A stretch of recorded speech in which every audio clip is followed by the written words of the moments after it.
وأغرنا يا ربنا بالخدمة للمسلمين أبدا والرحمة. This video is brought to you by Murid Academy. Assalamu alaikum wa rahmatullah. For the Murids of the world and the Ummah and the brothers of Islam. Today we have a special guest, Jibril. Assalamu alaikum, Jibril. Alaikum salam wa barakatuh.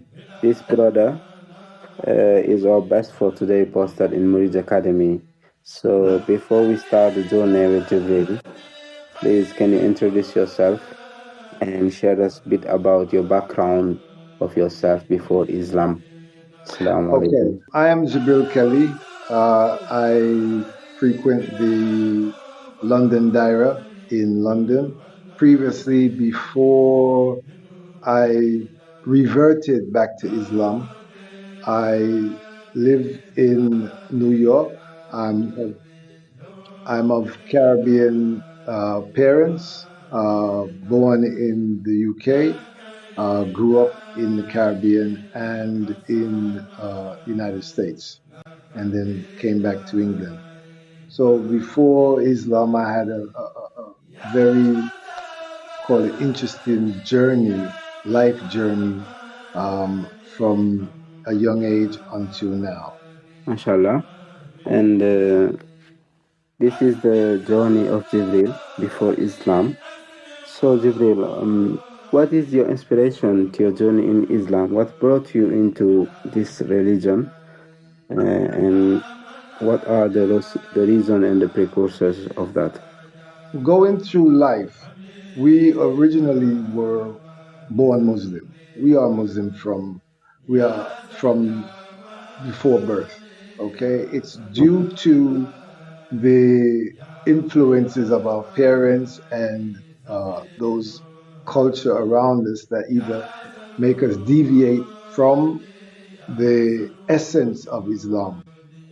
But if Allah, in His infinite wisdom, decides that you are to have a specific duty or a specific route or a specific goal in life, then He alone can divert you or lead you to where you're supposed to be. I was quite fortunate because I grew up within a Christian home. I used to go to church, never really entertained it to that because, that was just my nature. But I always studied the Bible, read it, understood it, understand Christianity in certain ways than others, and studied other aspects of wisdom, i.e. Judaism, Buddhism, and other ways and means of attaining wisdom and knowledge. Because, as I found out as I'm studying Islam, that Allah sent His messenger to everyone. So that at the end of the day, no one can say there was not a messenger sent to them to give them the holy word.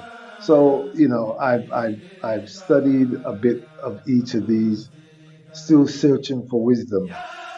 But it wasn't until I came back to back to England after 30 years in England, that being led here, there, that I came to Islam through Murid, through Senegalese brothers. Okay, so it's a journey. It's a very good journey, and I was privileged that Allah has shown me, over a period of time, how He led me through the various journey and paths and gates and so forth to where I am now. Okay, so I can stay here all night and give you explicit journey, but it's just to put it in a nutshell. I've been led to where I am. Okay, and it's a beautiful journey. I didn't revert to Islam until I was in my 60s, 62, in fact, 60, no, 60, till I was 60 years old, that I reverted back to Islam. So I had 60 years of respite, yes? And I always put it that Allah waited that long to say to me, okay, here we are, you know? So His mercy, took me 60 years to get to where I am. Alhamdulillah.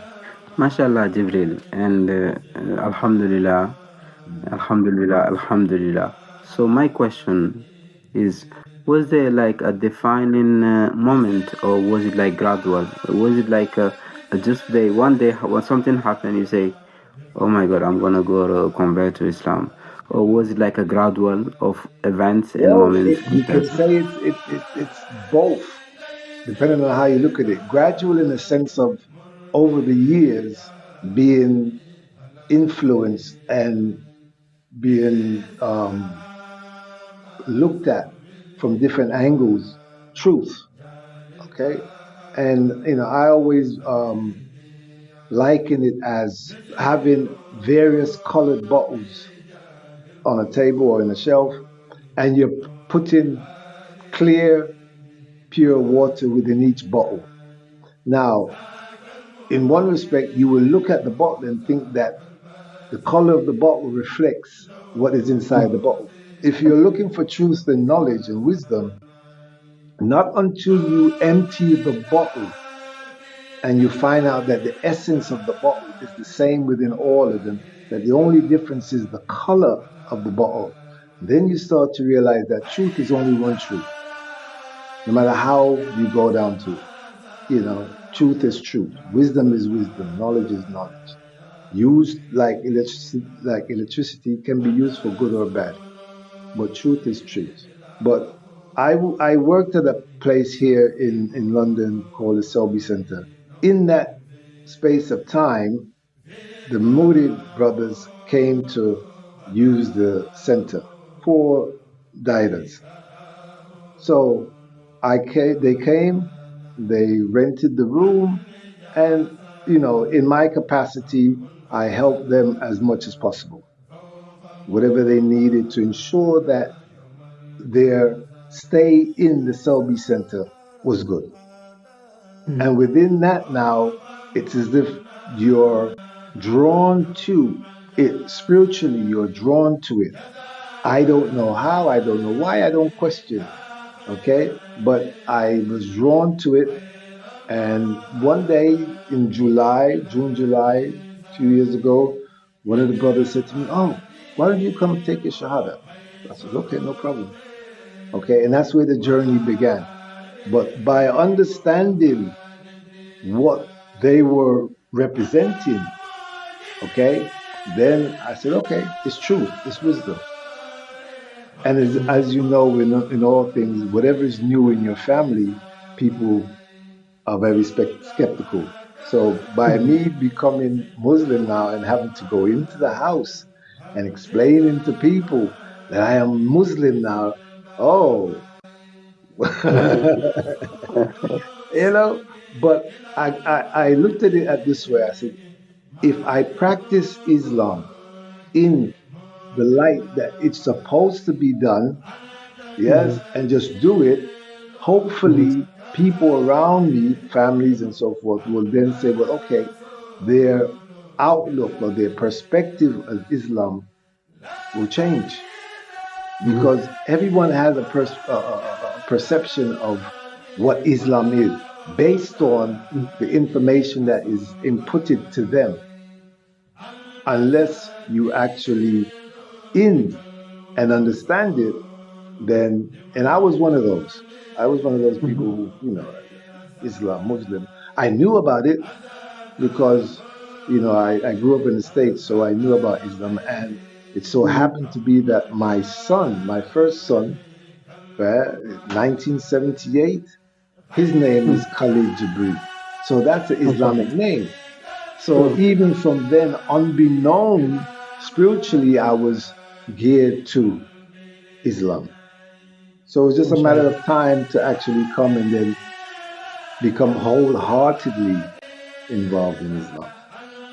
Alhamdulillah. You know, we have a great scholar from the Murid Brotherhood Hmm. who's fast now. His name is Serin Sambay. He used to say something like, he's saying like, you guys, you represent your country, your ummah, and most especially the Murid's Brotherhood. That's mean like everywhere you go in the world, even if it's in the States or in the United Kingdom, every behavior you do, they will say this is a Senegalese man. This is something from where he's from. And I see your story is very reflecting to what he was saying then to those Maurice communities. So I wanna personally ask you, what the behavior or what like inspire you? What the Muslims in Well, London, the Maurice, what behavior brought you to influence you it on your okay. decision? If I can try and put it in a nutshell, Mm-hmm. my spirituality is the main cause of me seeing the way of Muridiyya. Okay, I've grown up. I mean, my mother she's a devout Christian in her Mm-hmm. capacity, but she also is a person who has dreams. Mm-hmm. And to understand the concept of dreams, okay, knowing how it comes, where it comes from, and Mm-hmm. the whys and hows and outcome of what dream is all about, you realize that it's not everyone that understands dreams and get dreams and pursue what the dreams mean. So spiritually, I inherited that from her. Understanding the spiritual aspect of life in general, what makes why, you know. And I remember as a young child, 8 years, 9 years old, asking, yeah, saying, if God exists, if you exist, God, I want you to actually show me. And this was in the innocence of childhood, and I was endowed and you know lucky to be able to understand my journey that God has put me through to understand the question I asked when I was young. If you Mm-hmm. exist, show me. And to all that I've been through, and I mean, like I said before, I can stay here for hours and tell you drama after drama, path after path, life after life that I've been through. Yeah, that God has shown me I'm here. This is me. It's not a fairy tale. And to understand that. So when it came to the brothers being here in London and in Selby Center, my spirit actually was drawn to it because Mm-hmm. it's like it said, here is something that you can be a part of, you can enjoy. Yeah, it's like going back home. When you go home, you feel like you're contented, you're happy, you're elated, you relax. So spiritually, the Mouride Brotherhood made me feel that way. And they treated me as if I was family. Yes, I don't know Wolof, I can't speak Arabic, I can't read Arabic, but then we transcend those by our deeds and our actions.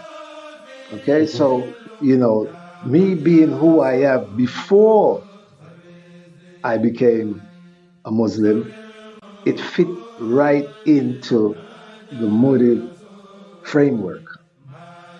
So Mm-hmm. I felt MashaAllah. comfortable. I felt comfortable with the brothers.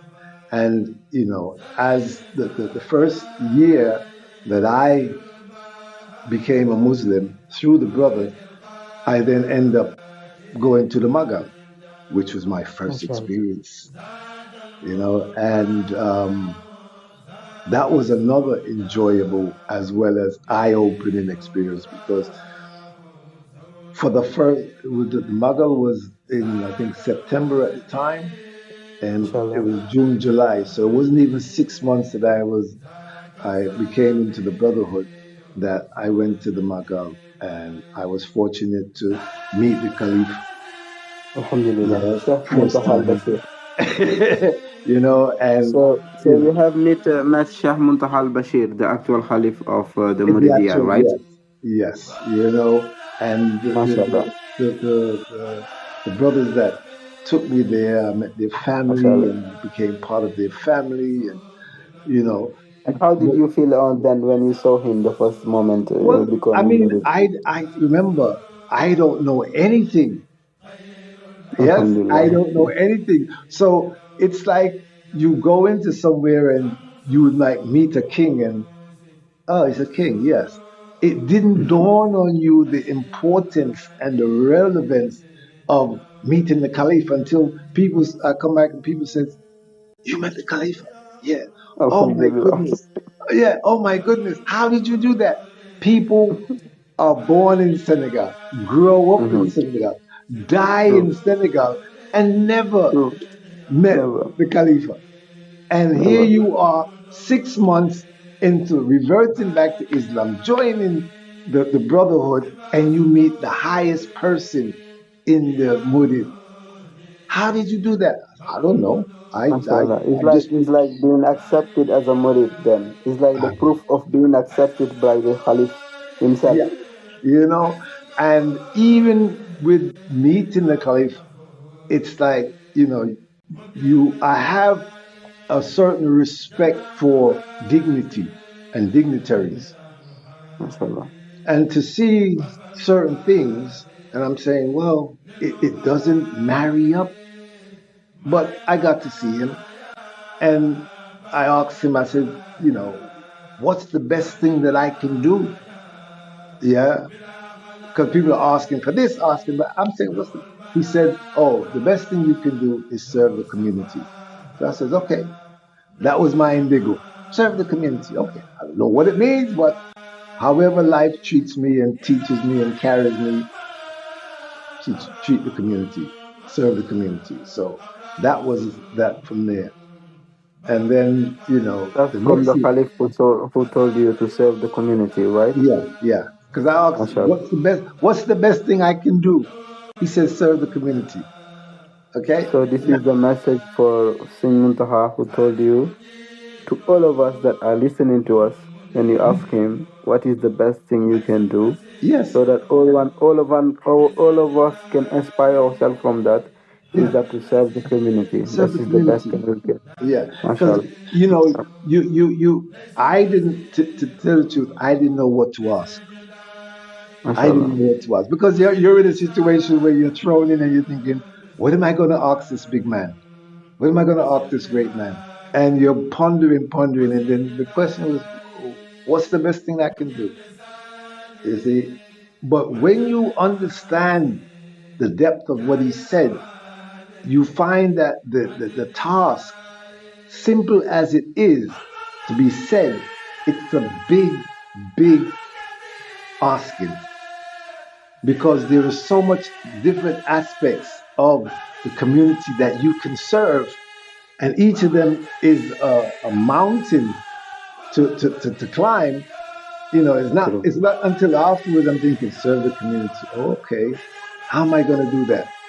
And then looking at the ground problems on the ground of Senegal, I'm thinking, oh my goodness, where do I start? How do I start? Where do I begin? But, Allah is great. He knows all things. He's the best of planners, So I just said, okay, Allah, whatever has to be done, let's deal with this. That's where I am. And then the second year I went, I met Sheikh Indigafal, who is the MashaAllah. leader of the Bifals. MashaAllah. And that's another experience. On the second year on the row, you have seen the Sheikh Legal File, who's Yes. from the Baifal, mashallah. We Hmm. pray for the Khalif of the actual Baifal long life as well. Yes. So this is like multiplication. Like the first time you have seen the Caliph, and now the second time you have seen Shah Legal Fall. Yeah. So how do you feel when all these events like get together, like once the Khalif and now Shah Legal Fall? How did I, you feel I, I, yourself? I look at it that not being big headed, but it's a honor. It's fortunate that I was able to do that through all what I've been through. And it says to me that, okay, fair enough. You have a heart.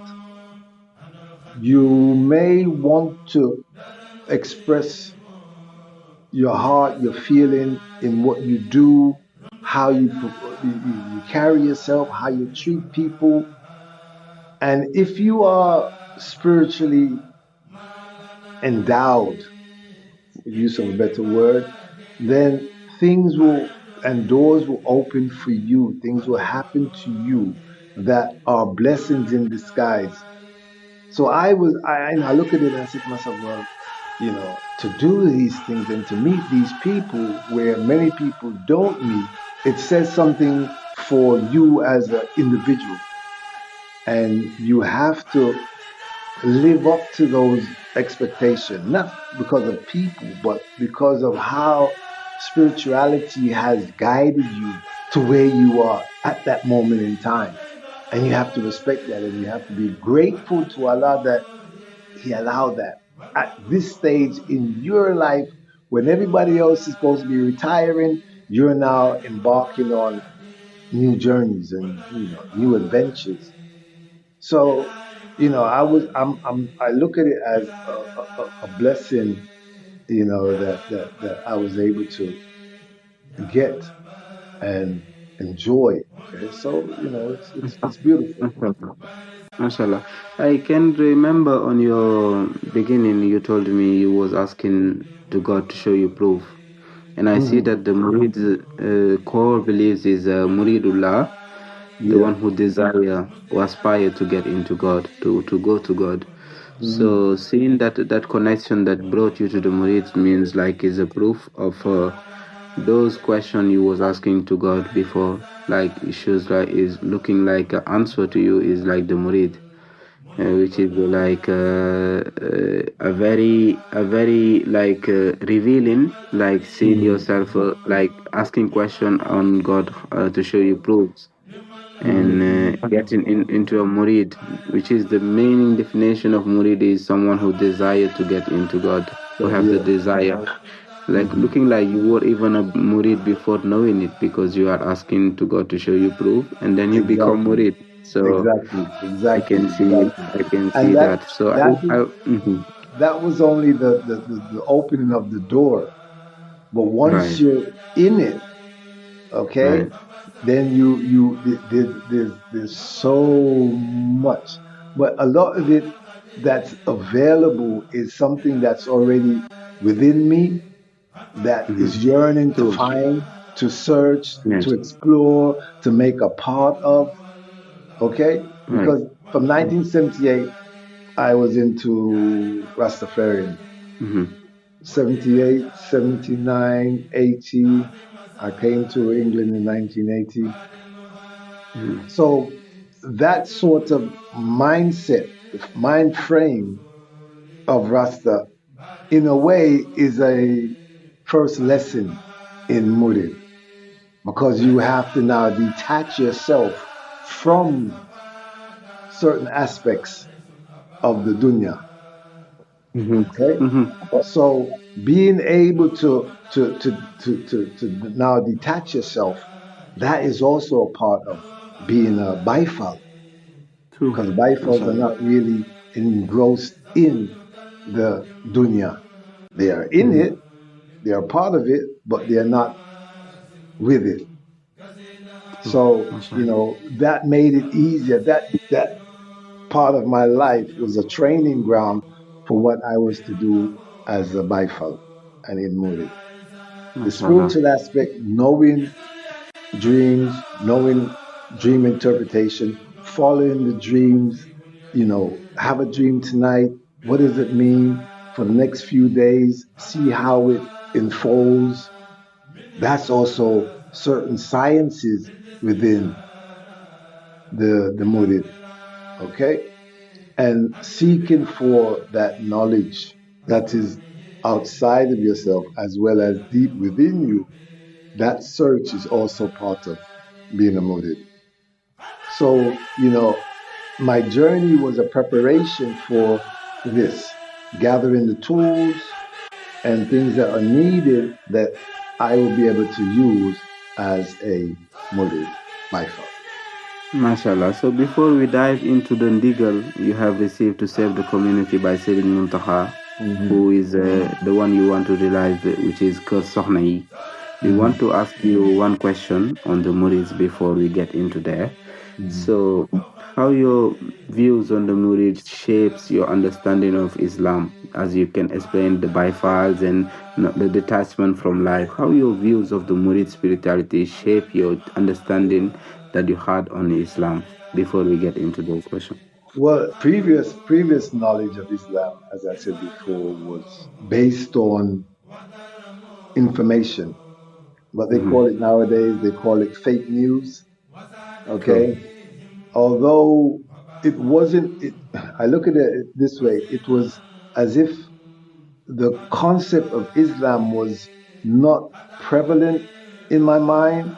It was there. I've seen aspects in America of different parts of Islam, the Nation of Islam and what they did. They used to call a group, they call the 5%ers, that use aspects of Islam in their way of thinking. But Islam wasn't really a prevalent forefront idea in my mind. It was there, Mm-hmm. it existed, but the core of it, Mm-hmm. the Shahada, Mm-hmm. the understanding of the five pillars and all of the included, was never something that attracted me to it. Mm-hmm. It's only Mashallah. it's only the way of life that I had and what I yearned for, and being able to see beyond the hype, we call it, or the illusions that prepared me for Islam. So you And see that, so, like, once I embraced Islam and I look back at the journey and the tools that I've obtained along my life's journey, then you realize that, okay, that's the reason why you went there. That's the reason why you studied that. That's the reason why you were afflicted by this. That's the reason why you're constantly being bombarded by this and that, because you are looking for a path that leads you spiritually where you're supposed to be, and you're having all these difficulties that are coming here and there, and by somehow you're overcoming them or you're understanding them or you're dealing with them. But that's Islam. mhm, Okay.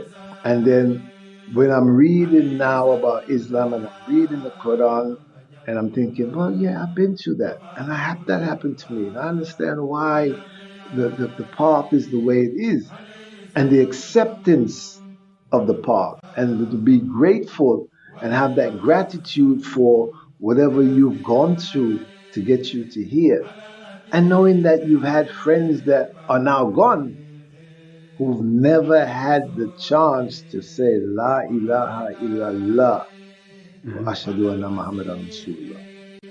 They've mhm. never had it. And you, at your age, at that point in your life, you were able to say that. You were able to Mashallah. encompass that, you know. But then Mashallah. there's a whole nother learning that you have to do. Mhm. So now Mashallah. I say to myself, okay, even as old as I am, I have to be a child in Islam. So Mhm. I'm learning Arabic alphabet. I have to Mashallah. put myself as a 3-year-old, 4-year-old, 2-year-old, 5-year-old. Aleph, Ba, Ta, Fa. I have to go through all of that. So I have to now.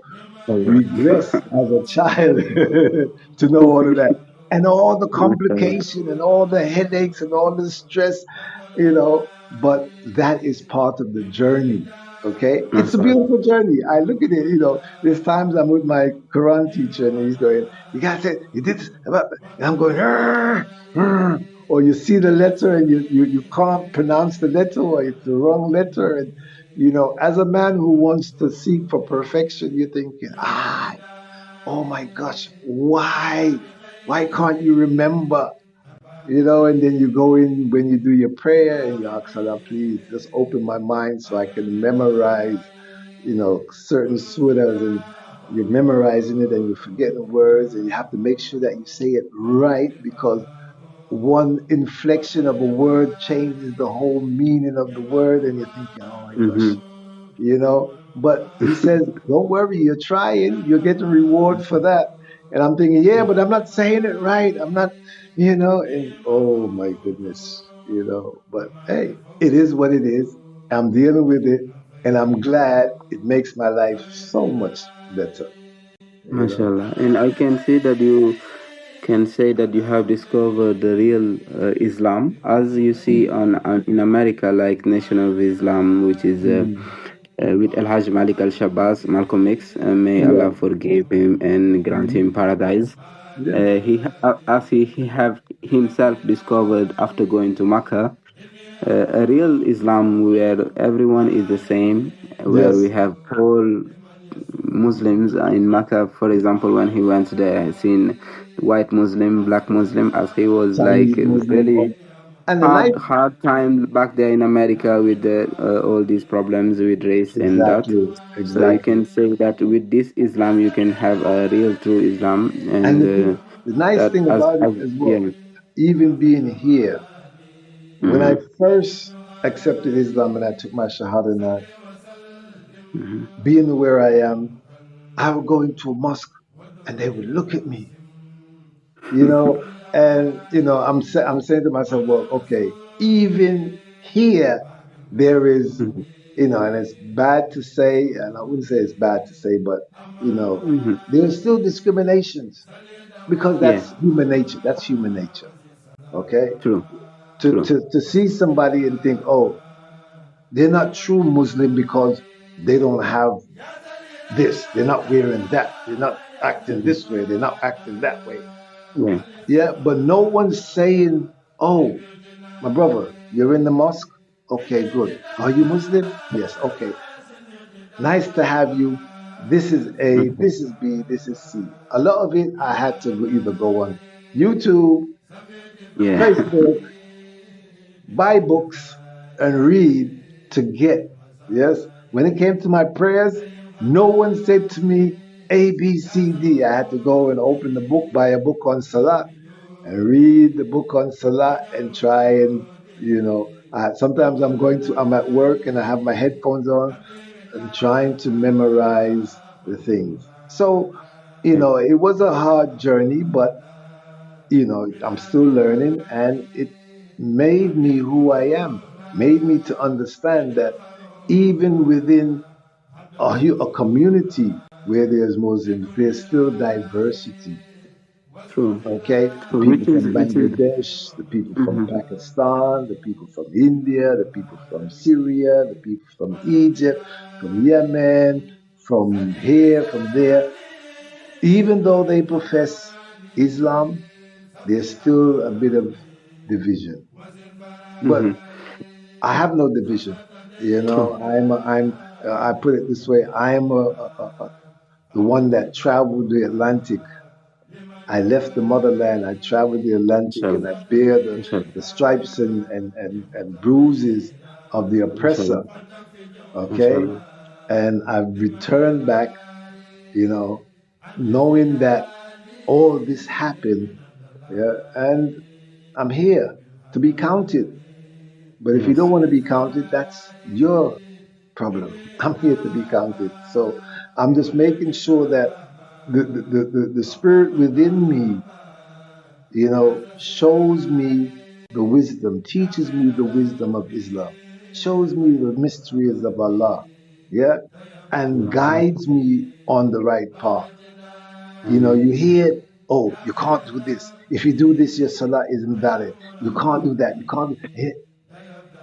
And the different schools and so forth. So for me, it's still learning to, okay, Allah just take me on the right path.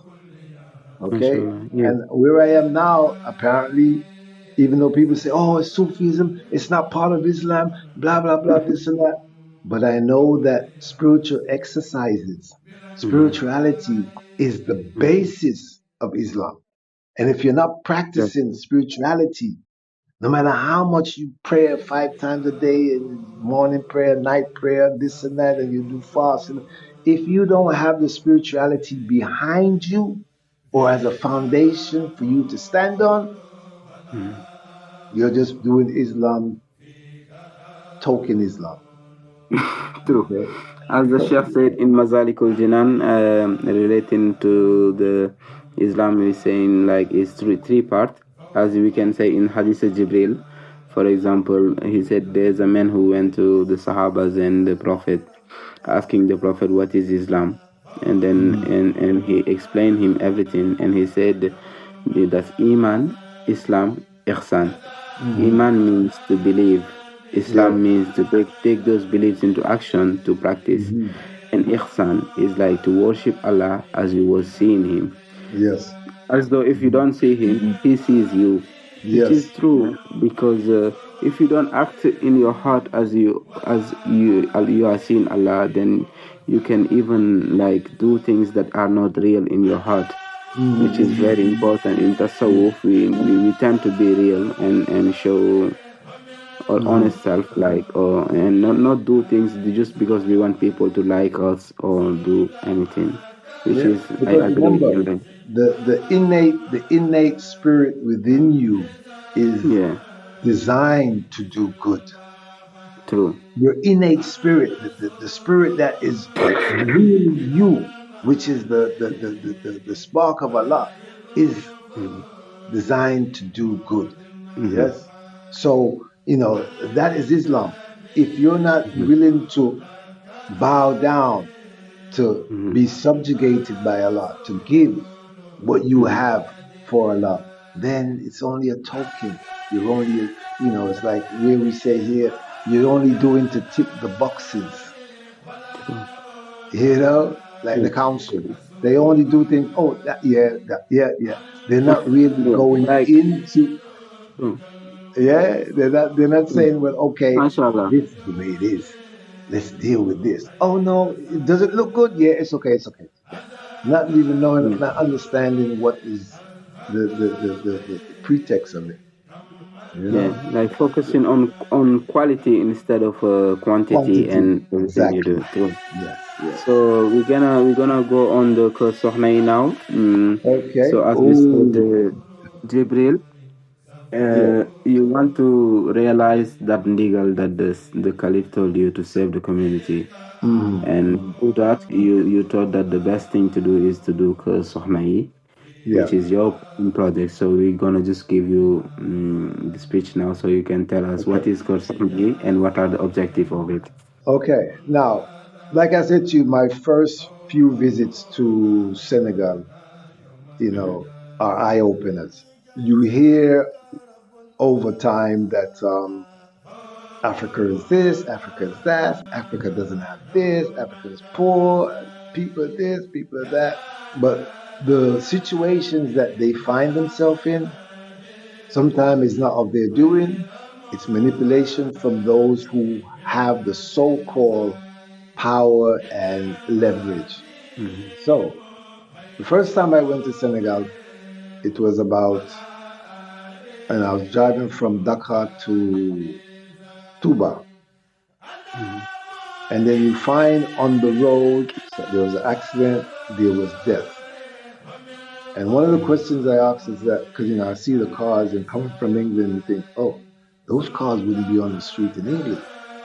So I said, isn't there like a MOT station where you have to carry a car in to make sure that it's roadworthy?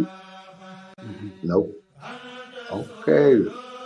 Then you look at some of the buses and I think, I wouldn't drive in that bus. So the level of deprivation, I looked at it and I said to myself, boy, if only I could have the ways and means and the funds to do this, I would go to the government and say, listen, in each area, have a place where people have to come and test their car. Make it work, make it worthy.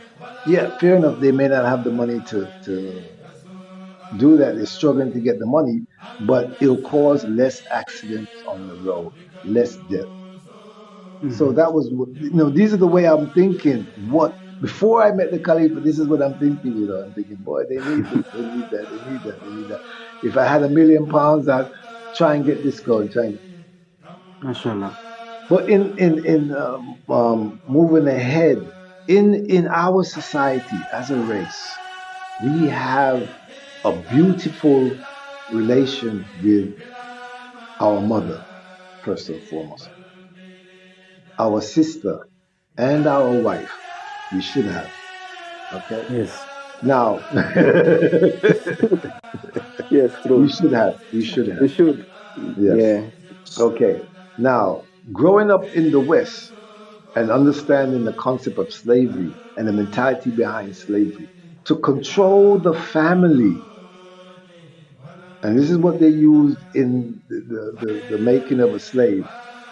Okay, the book called The Making of a Slave. What they did, they viewed us as one horse and how to tame the horse. One of the ways that they use to control us is to our women. What would happen? They would go into an area, they would take the strongest person, the strongest man, and they would do all sorts of things to him to degrade him, even end up killing him. Now, our women are strong.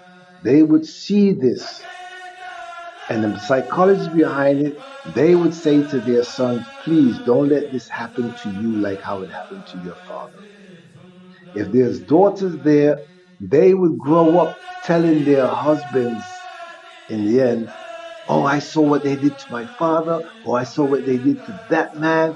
Please don't let it happen to you, because their love for their man is so deep that they don't want anything to happen to them. That's how black women love.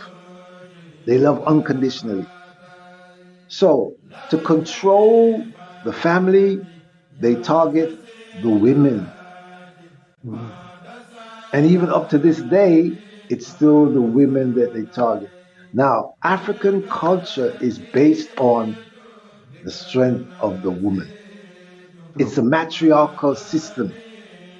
Even though they claim, oh, men are this, men are that. No, it's a matriarchal system. People would Yeah. disagree So, with me. Jibril, sorry to interrupt you, but it's very interesting on that subject because we are even celebrating this Magal of Sokhna Jaratullah, which is Exactly. the only lady that has a ceremony in the whole world, and he's the mother of Khadim Rasul. After now, you Yes. can go. Yeah. Okay. So the strength of our family is the mother. It's a matriarchal system. Okay. As you can see, even with the lion pride, the man is there, the male is there to ensure that the protection of the lioness. The lioness, she goes and she hunts, she brings in, she looks after the kids, she makes sure there's a concept behind that, deep concept that Allah shows us with that. So the matriarchal society, they are the ones that create kings. They are the ones that create queens. They are the ones that create prince and princesses, doctors, lawyers, whatever you name, it's down to the mother. Because your first point of contact, your first learning is through your mother.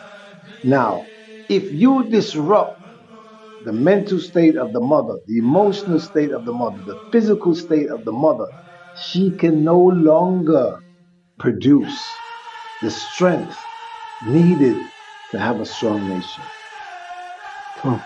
Yeah. Now, we have to understand as black men, Africans, yes, we have to protect our womankind. And in Islam, Yes, it does that. But it doesn't mean that we must abuse it. Okay? I say in enough conversations that I have, there is four types of people. Could be six, but I put it down to four. There is male, there is female, there is man, and there is woman. 90% of people is either male or female. 10% is man or woman. Okay? Males and females, they are ruled by their animal instinct, meaning survival, procreation, self adornment. While a man and woman now think on a universal stage. Okay? An example. People might, again, disagree with me, but that's their problem. This is how I see it. And we're getting to the crux of House of Women, Keur, Sokhna. A woman will, even if she has big riches in the world, she will allow the man to be the man because he has that innate in him to be the man. She will allow him to be the man. And the man will allow the woman to be the woman, even though he may not be making more than her. So that concept is a mental, emotional concept that we are developing. Okay? A woman wants to be a woman. She doesn't want to be the man. And a man wants to be a man, even though within him he has the feminine attributes, meaning he can be tender, he can be loving, and a woman can be strong. But she would prefer to be a woman and prefer the man to be the man.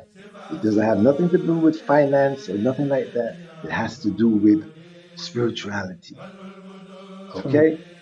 Now, with that concept in mind and how in a slave they use the women to be controlled, my concept is let's reverse the process.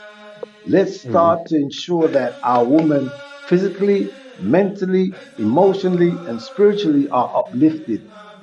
Physically, they need to ensure that what they eat, how they eat, the medicines that they take, and all that intake within the body, yes, makes them strong women.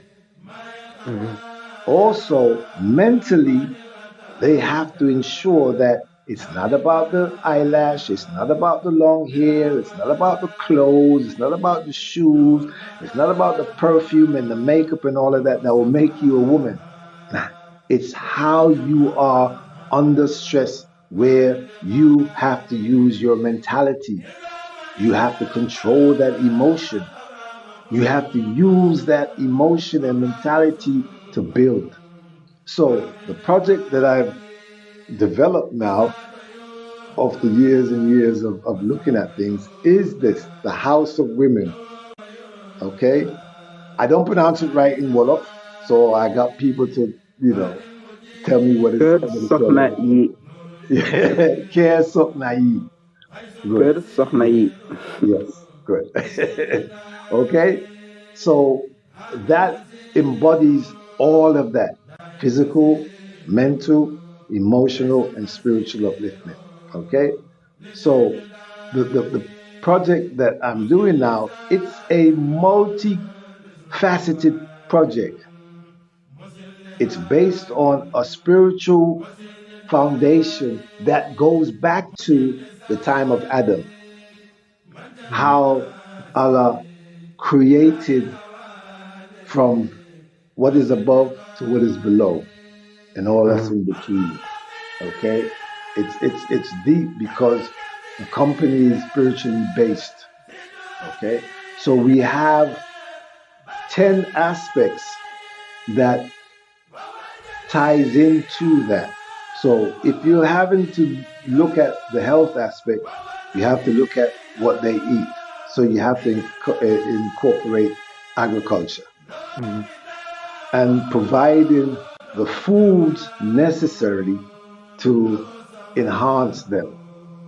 You find that a lot of black women, they're anemic. Yeah, some of them end up with fibroids because of what they eat. So you have to re-educate them regarding what they eat, which brings in education, which is another whole sphere of from they are young, growing up, they have to be mindset has to change so that they are growing up thinking, okay, my body needs to be in a state where when I do produce children, they're not ADHD, they're not this, they're not that, they're not that, they're not this, all these labels that the West put on kids because of lack of proper health. Okay? So that's part of it. Then there's the science, what's needed scientifically to ensure that they get the right medicine. Yeah. So it's a combination of the traditional and the modern. Traditional in the sense of traditional herbs and these sort of things that we use, and the modern facilities of scan, MRI, all these sort of things. Because when you have breech babies, for example, where it's feet first. If you have X-ray and scan and all these, you can get this attuned to, get this looked at before the child gets too big and make additions. That will help to ease childbirth. Okay? And the food that you eat to strengthen you. Also, there are herbs and teas that you can drink to help to alleviate when it comes to contractions and all these sort of things. Okay? So that's all. There is health, science, research and development to look at the things that are needed, to develop things that are needed, to distribute the things that are needed for the growth of the women community. So there's a lot that's involved, but I have to start from somewhere small. So my idea now is to just concentrate on physical, then mental, then emotional, and then spiritual aspect of getting the women together to make that change. There are programs in Senegal that are looking at things like that. Some may be years ahead of me, okay? But what makes mine different is that I'm looking at it from a spiritual point of view, MashaAllah. okay?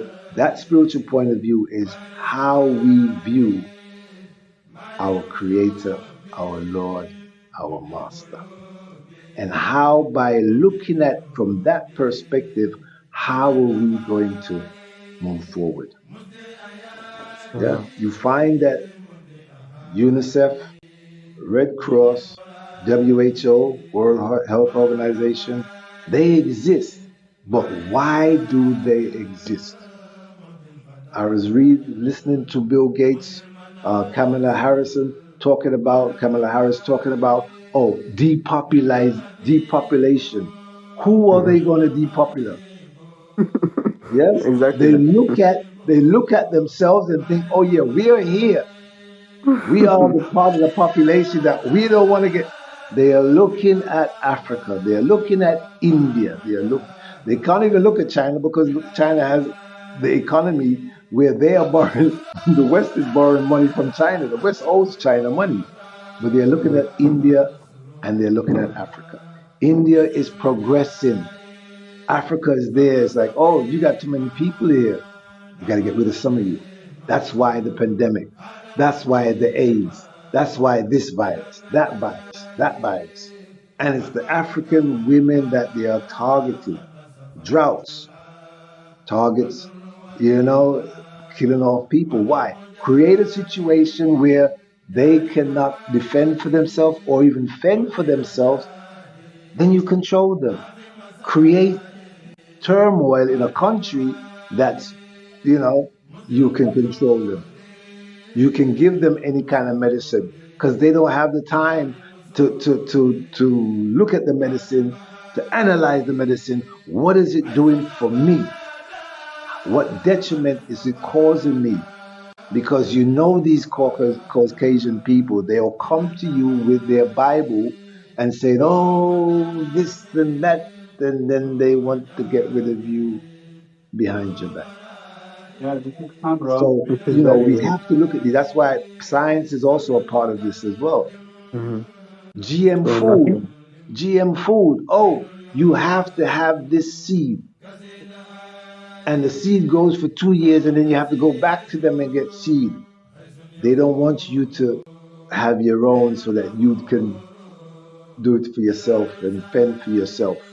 You have to depend on them. And then they can give you anything that they want to because you can't go anywhere else. So it's these sort of things that I look at and thinking, my woman, my sister, my mother, my auntie, my grandmother, we need to get you back on track.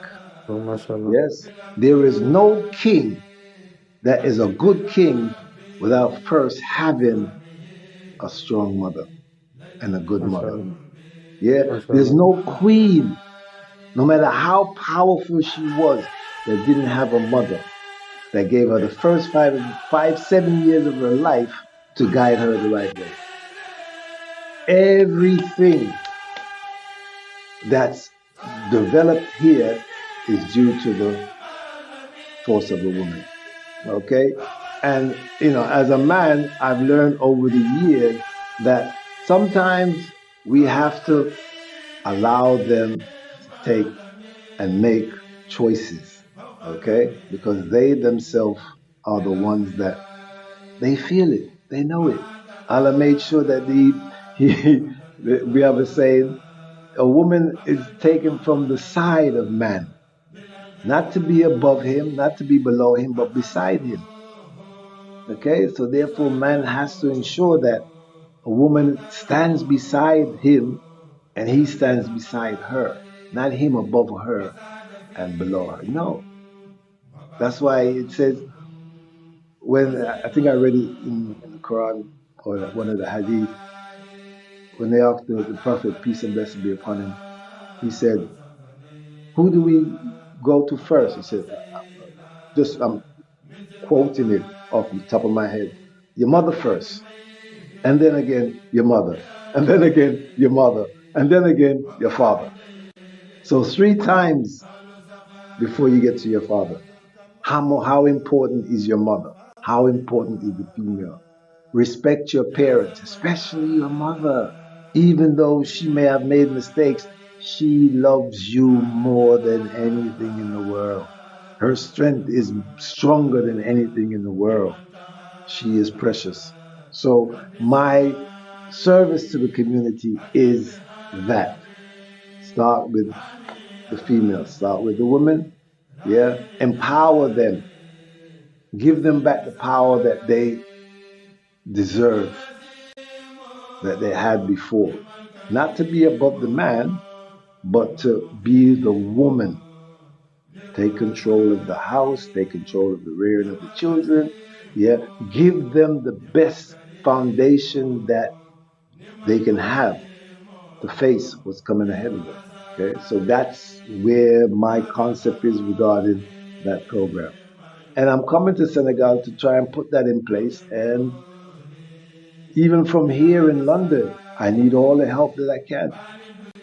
There are sisters here who, have talent that they don't think that there's a talent.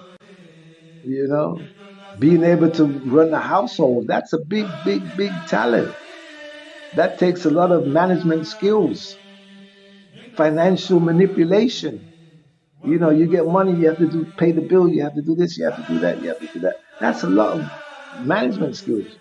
Women have that in abundance and they don't even know that they have it. But given a task, they'll put it to use. So we have to encourage that. But it's so important. Mashallah, mashallah. This is a very ambitious project, I can say. Yeah. So before we close, we would like to ask you, what do you expect from the Senegalese community as this objective is meant to them and eventually even the world and Senegal. But for now, what do you expect from us Okay, in the what community of do I Senegal expect? before we try and close? Here and abroad, I just need your help. I don't want your money because we can make money. Yes, I need hands-on help.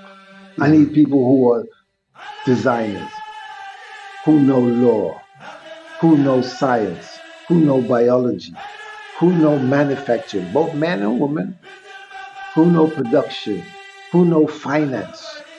Okay? Because we're here, we can make the money here.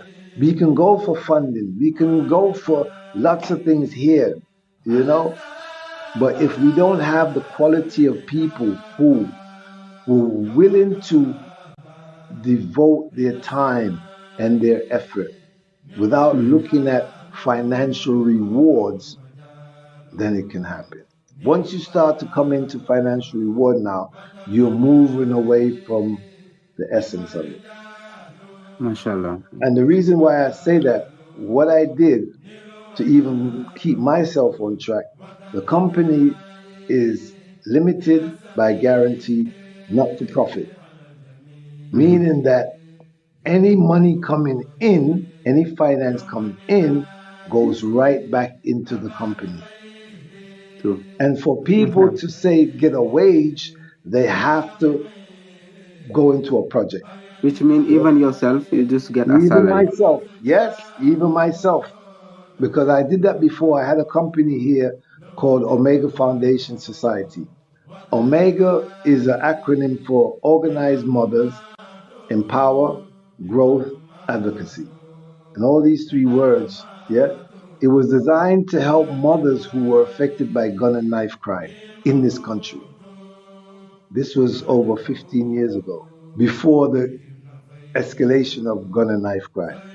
Because I saw that at that time, when anything happened, there was no way for a woman to go and find funeral costs, emotional help, psychological help. Who can they turn to? A black mother. Who can she turn to when her son has died? She can't turn to the system. So therefore, there had to be somewhere where they can go. And on the panel, in the board of directors, were people were mothers who lost their sons. So they knew the feeling that they had and they knew how other mothers felt. So it was prime for them to run the company. So I've always been, geared to what mothers go through with their children. Mashallah. Jibril, in Senegal, we say, liggéeyum nday añub doom, which means everything that your mom's work on is going to be your dinner. Which Yes, is mean everything that your mom's does in his life is going to be what you're going to eat in dinner. yes, So, which is liggéeyum nday añub doom, which is very relative to what you've been saying yes, about what everything ladies does is going to happen for their son, is their of son course, future. of course. So now we want to just kindly ask you, how can they contact you, or how can they get into you? And Okay, then if you can so please give your final message so we okay, can pray so and go, there, inshallah. there is a email address. My email address is corporatesinconsortium@gmail.com. Yes, corporates in consortium, meaning that, like I said before, we have 10 aspects as one unit. Yes, yes. Okay, that's corporates, all the corporates in consortium, meaning together as one. Yes, Mm-hmm. at gmail.com. Okay, So so everyone, we gonna write that email down. So mhm, we're getting running out of time right now. So yeah, Jazakallah khairan for all the community and okay, Murid community listening to us. And if mhm, you can give your final message so we can pray and go okay. to Isha, So my inshallah. final message is that for Senegal to be one of those shining example, yes, within the African continent, it needs to upgrade its women. By upgrading its women, yeah, in all aspects, It's being done, but it needs to be on a collective basis. We need to look at the physical, mental, emotional, and spiritual aspects of women and raise them up, provide them with the things that they need. And I have a lot of projects, a lot of things that will encourage these aspects to raise. Sometimes it's some simple things that women can do that empowers them to know that, yes, I can do it. No matter what happens, I can do it. That's what we need to do. Encourage our women that they can do it. So that's it. There's so much. I mean, I can spend here. We're gonna do this again on a different note. Exactly. Yeah, A we're little, definitely little by gonna do it little, again. So So as it's Isha now, we thank everyone, all the Murids and all the brothers on the world. As we said earlier, liggéeyum nday añub dom. Everything that you do, you lady, is just for your son in the yes, future. So help Jibril for his project to make him yes, happen yes. for Allah's sake. Jazakallah khairan everyone, and thank you for being in Murid My Academy. pleasure, my Jazakallah pleasure. khairan. So anyone just write the email, whatever Yes, skills you have, even if it's a cooking skill, let yes. me know. Let me know. Jazakallah khairan, Yeah, everyone. and it's all Assalamu of us. alaikum. Alaikum salam wa Assalam. barakatuh. May Allah bless Assalamu us. alaikum wa rahmatullah. Jazakallah khairan. Thank All you, right, brother. Jibril. We talk again. This video is brought to you by Murid Academy. Our mission is to inspire, educate, and connect the Murid community worldwide. Don't forget to like, share, and subscribe for more inspiring content.